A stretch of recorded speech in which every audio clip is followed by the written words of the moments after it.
नमस्कार मित्रांनो, तुमचं सर्वांचं आपल्या उत्तम साहित्य या यूट्यूब चॅनेलवर सहर्ष स्वागत आहे. मित्रांनो, तुम्ही आपल्या कातळडोह कादंबरीला खूप चांगला प्रतिसाद दिलात आणि म्हणूनच आता आपण एक नवीन सिरीज सुरू करत आहोत. हरवलेलं गाव. हरवलेलं गाव या सिरीजमध्ये मी माझ्या गावातल्या काही जुन्या आठवणींना उजाळा देणार आहे. माझं जे गाव होतं, मड नावाचं गाव, ते धरणाच्या जलाशयामध्ये लुप्त झालं आणि त्या गावातील काही जुन्या आठवणी आपण या हरवलेलं गाव या सिरीजमधून ऐकणार आहोत. चला तर मग ऐकूया हरवलेलं गाव या सिरीजमधील पहिली आठवण, वाघ्या. कोंदणात हिरा बसवावा तसे माझे गाव पाचूसारख्या शिवारात मध्यभागी रुबाबात वसले होते. चहूबाजूंना सह्याद्रीच्या डोंगर रांगांचा चिलखती आधार आणि अनुपम निसर्ग सौंदर्याची उधळण असणारे माझे मड गाव एक सुखी आणि समृद्ध गाव होते.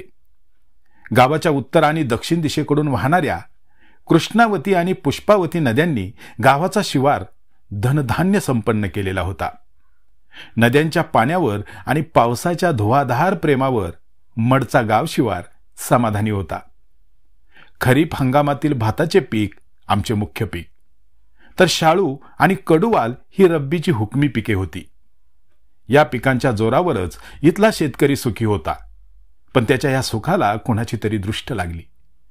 ज्या नद्या जीवनदायिनी बनून वाहत होत्या, त्याच नद्या माझे सुखात असलेले गाव उद्ध्वस्त करायला कारणीभूत ठरल्या.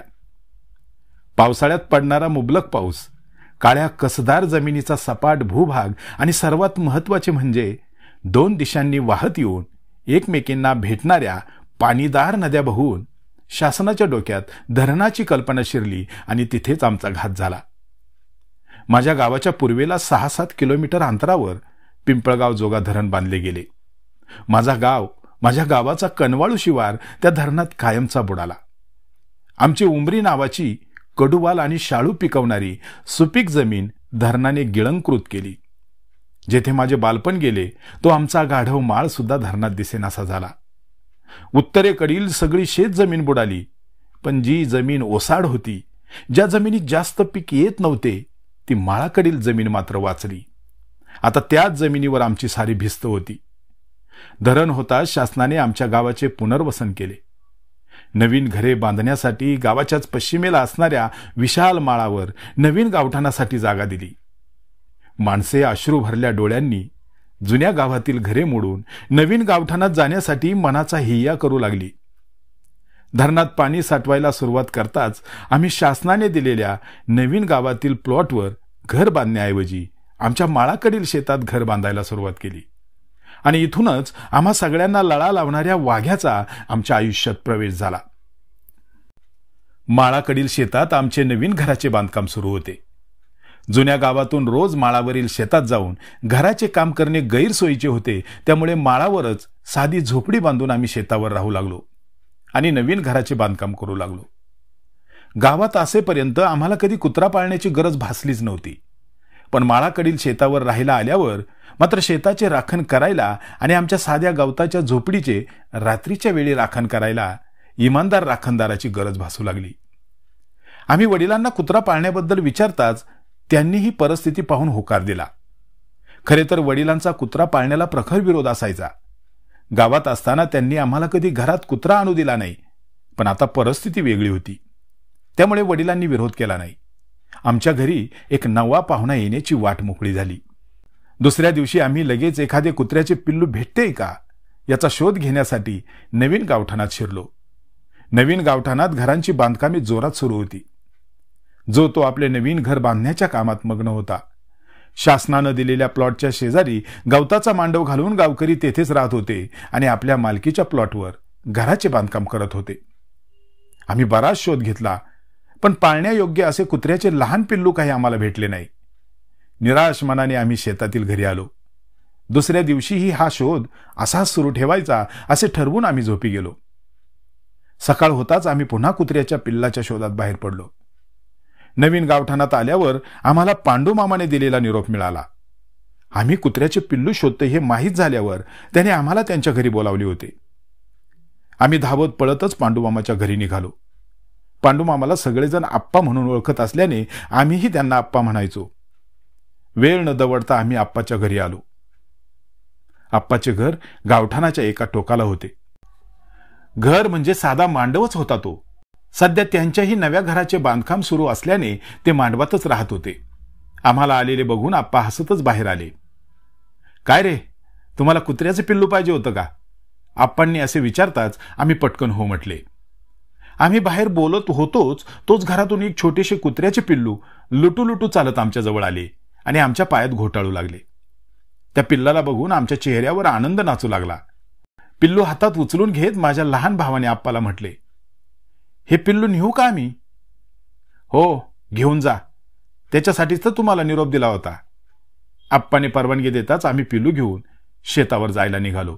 तसा आप्पा सगळ्यांना म्हणाला, अरे चहा तरी पिऊन जा. नको नको, आम्ही आत्ता चहा पिऊन आलोय, असं म्हणत आम्ही शेताच्या वाटेला लागलो सुद्धा. पिल्लू मिळाल्यामुळे समाधानाने आमचे पोट भरले होते. त्यामुळे आप्पाचा चहा घेण्याचा आग्रह टाळून आम्ही पिल्लाला घेऊन उतावीळपणे तिथून बाहेर पडलो. रस्त्याने जाताना पिल्लू कधी माझा छोटा भाऊ हातात घेत होता, तर कधी माझा 5 वर्षाचा मुलगा बाबू त्याला छातीशी धरून चालत होता. आणि ते लबाड पिल्लूही बिलकुल आवाज न करता दोघांकडे खुशाल जात होते. आपल्या बोलक्या डोळ्यांनी तो एवढासा जीव उचलून घेणाऱ्याकडे लाडाने बघत होता. छातीशी धरून चालताना पिल्लाला भलती गंमत वाटत होती. ते हळू आवाजात कुई कुई करत आपला आनंद व्यक्त करत होते. अखेर एकदाचे आम्ही आमच्या शेतावरील घरी येऊन पोहोचलो. पिल्लाला मोकळे सोडताच ते बिनधास्तपणे इकडून तिकडे उड्या मारत पळू लागले. माझ्या लहान मुलांशी खेळू लागले. पिल्लाचा तो खेळकरपणा बघून घरातील सगळेच खुश झाले. आईबाबांच्या चेहऱ्यावरती खुशी साफ दिसत होती. माझी पत्नी वैशालीच्या अवतीभोवती घोटाळून ते पिल्लू जणू काय तिला लाडीगुडी लावत होते. मग काय, ती सुद्धा त्याच्या खेळकरपणावर खुश होऊन त्याला दूधभात खायला देत होती. दूधभात मटकावल्यावर पिल्लू अजूनच जोमाने उड्या मारू लागले. घरातील माणसांच्या अंगावर खेळू लागले. घरात आल्यावर पहिल्याच दिवशी त्या पिल्लाने आमच्या सगळ्यांच्या चेहऱ्यावर आनंद पेरला होता. पिल्लू दिसायला एकदम देखणे होते. त्याच्या गडद तपकिरी अंगावर अधूनमधून काळ्या रंगाचे पट्टे ओढल्यागत दिसत होते. वाघाच्या अंगावर जसे पट्टे असतात ना, अगदी तसेच पट्टे त्याच्या अंगावर दिसत होते. ते कुत्र्याचे पिल्लू आहे की वाघाचा बछडा आहे हे नवख्या माणसाच्या लक्षात आले नसते, एवढे त्याच्या आणि वाघाच्या रंगकांतीमध्ये साधर्म्य होते. ते पिल्लू म्हणजे आमचा छोटा वाघच होता. पिल्लाचा वाघासारखा रंग बघून सगळ्यांनीच मनातच त्याचे नाव वाघ्या ठरवून ठेवले आणि मग त्या इवल्याशा पिल्लाला सगळेजण वाघ्या म्हणू लागले. आमचा वाघ्या हुशार होता. त्याला बोललेले बरोबर कळायचे. सांगितलेल्या सूचना त्याला समजायच्या. वयाने लहान असला तरी त्याची जाण उल्लेखनीय होती. वाघ्या कोणत्या ब्रीडचा होता हे काय आम्हाला माहीत नव्हते, पण तो इतर कुत्र्यांपेक्षा जास्त बुद्धिमान होता हे मात्र आमच्या लक्षात आले होते. सगळ्यात अनोखी गोष्ट म्हणजे त्याचे बोलके डोळे. तो ज्यावेळी आमच्याकडे बघायचा त्यावेळी एखाद्या माणसाप्रमाणे त्याच्या डोळ्यात भाव तरळत असायचे. एवढ्या लहान वयात त्याला बऱ्याच गोष्टी समजत असल्याने तो घरातल्या माणसांच्या गळ्यातला ताईत बनला होता. मी आणि माझा धाकटा भाऊ बाळासाहेब दिवसभर नोकरीच्या निमित्ताने बाहेर असायचो. तेव्हा आमचा वाघ्या वडिलांबरोबर नाहीतर आई किंवा पत्नीच्या भोवतालीच दुडदुडत असायचा. कधीकधी माझा धाकटा मुलगा ओंकार त्याच्यासोबत खेळत बसायचा. संध्याकाळी आम्ही कामावरून घरी येण्याची वेळ झाली की वाघ्या आमच्या वाटेकडे डोळे लावून बसलेला असायचा. आमच्या शेतावरचे जे तात्पुरते घर होते त्याच्या मागच्या बाजूलाच आमच्या नवीन पडाळीचे बांधकाम सुरू होते. पडाळीच्या मागे लांब लचक बांध होते. त्यावर झाडाझुडपांची गर्दी होती. बांधाच्या मधून गावात जाणारी छोटीशी वाट होती. वाटेच्या दोन्ही बाजूला दाट झाडी असल्याने वाट कायम सावलीत असायची. दिवाळीपर्यंत त्या वाटेवर चिखल पाण्याचे आणि काळोखाचे साम्राज्य असायचे. त्या गोड वाटेवरून आम्हाला येताना पाहिले की अंगणात असलेल्या वाघ्याच्या अंगात भलतेच तेज यायचे. तो जागच्या जागी उड्या मारत तोंडाने लाडी कुईकुई करत आमच्याकडे बघत राहायचा. त्याचा तो अवखळपणा आणि उत्सुकता आमच्या लक्षात यायची. मग आम्ही त्याला हाक मारायचो. एकदा का आम्ही त्याला हाक मारली की वाघ्या तीरासारखा आमच्या दिशेने धावत यायचा आणि उड्या मारत आमच्या पायात घोटाळत राहायचा. वाघ्याचे हे वागणे शेवटपर्यंत बदलले नाही. गावातून येणाऱ्या माणसाच्या स्वागताला तो अशाच प्रकारे सज्ज असायचा. एखादे लहान मूल ज्या पद्धतीने आपल्या आई वडिलांची वाट पाहते, त्यांनी आणलेला खाऊ बघून आनंदून जाते, अगदी असाच आमचा वाघ्या वागायचा. तो आमच्या घरातील एक लहान मुलच होता. गावातून आलेल्या माणसाकडे आपल्यासाठी काहीतरी खाऊ असतो हे वाघ्याला सवयीने पक्के माहीत झाले होते आणि त्या खाऊसाठी वाघ्याची तगमग सुरू व्हायची. शेपटी हलवून कुईकुई करून तो खाऊसाठी हट्ट धरायचा. मग आम्ही त्याला खाऊ द्यायचो. वाघ्याला बिस्किटे खूप आवडायची. त्याची आवड आम्हाला माहीत असल्याने आम्ही न चुकता त्याच्यासाठी बिस्किट पुडा घेऊन यायचो. त्याला बिस्किट खाऊ घालताना आम्ही त्याची गंमत करायचो. बिस्किट त्याच्या जवळ न टाकता आम्ही ती हवेत भिरकावून द्यायचो. वाघ्याही मग विजेच्या छपळाईने हवेत झेप घेत हवेतील बिस्किट हवेतच पकडायचा. ते बिस्किट खाली पडू द्यायचंच नाही. त्याच्या या कलाबाजीने आम्ही थक्क व्हायचो. मग पुढचे बिस्किट अधिकच उंच आणि दूरवर भिरकावले जायचे. वाघ्या तेही बिस्किट चपळाईने पकडून गट्टम करायचा. पुढे पुढे तर त्याला हवेत फेकल्याशिवाय बिस्किटेच गोड लागेनाशी झाली. वर न फेकता जर त्याला बिस्किट खायला दिले तर तो आमच्या तोंडाकडे बघत राहायचा. जणू काय तो आम्हाला सुचवत असायचा, असे कष्ट न करता मी बिस्किट खाणार नाही. तुम्ही ते वर फेका, मग बघा मी कसे ते वरच्यावर पकडतो की नाही.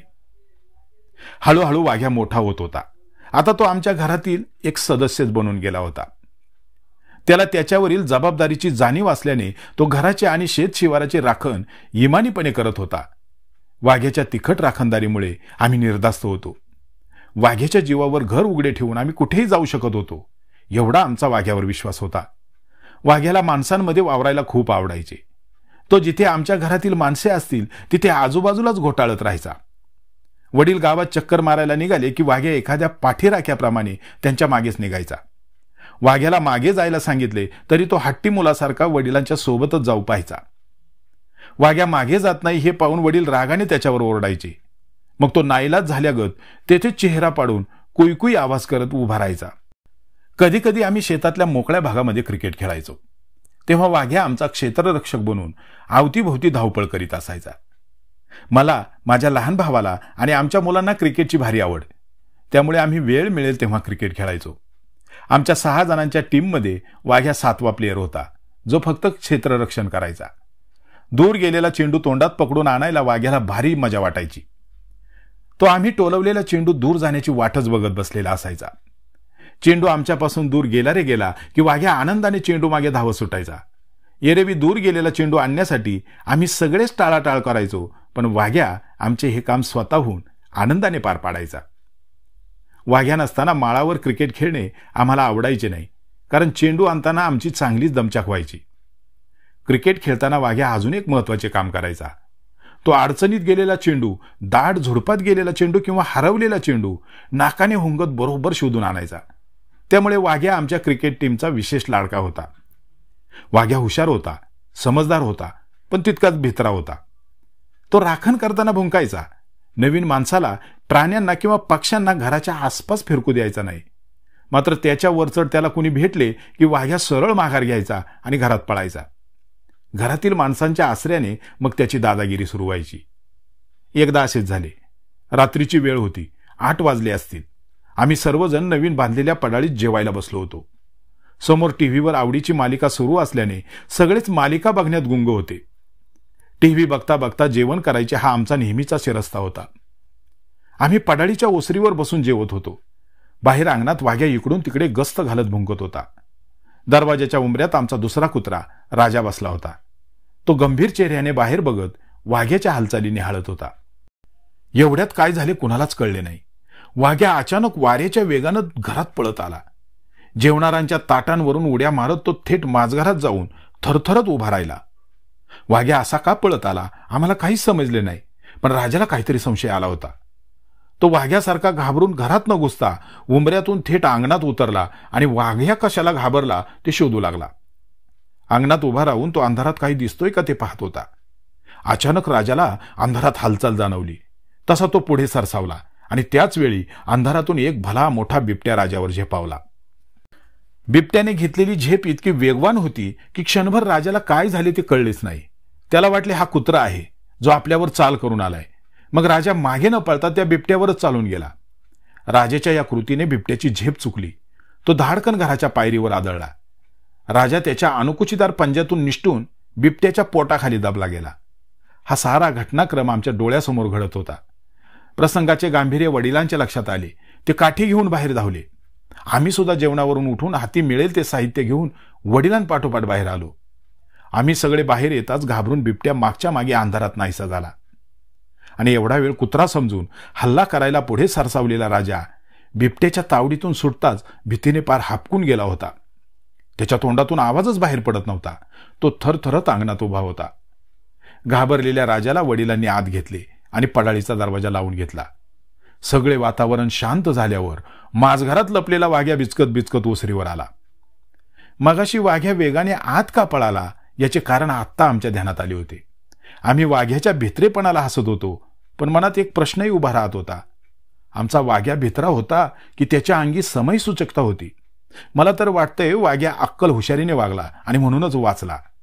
त्याने स्वतःचा जीव वाचवण्यासाठी केलेली कृती योग्यच होती. असा आमचा वाघ्या, शहाण्या माणसासारखा वागणारा.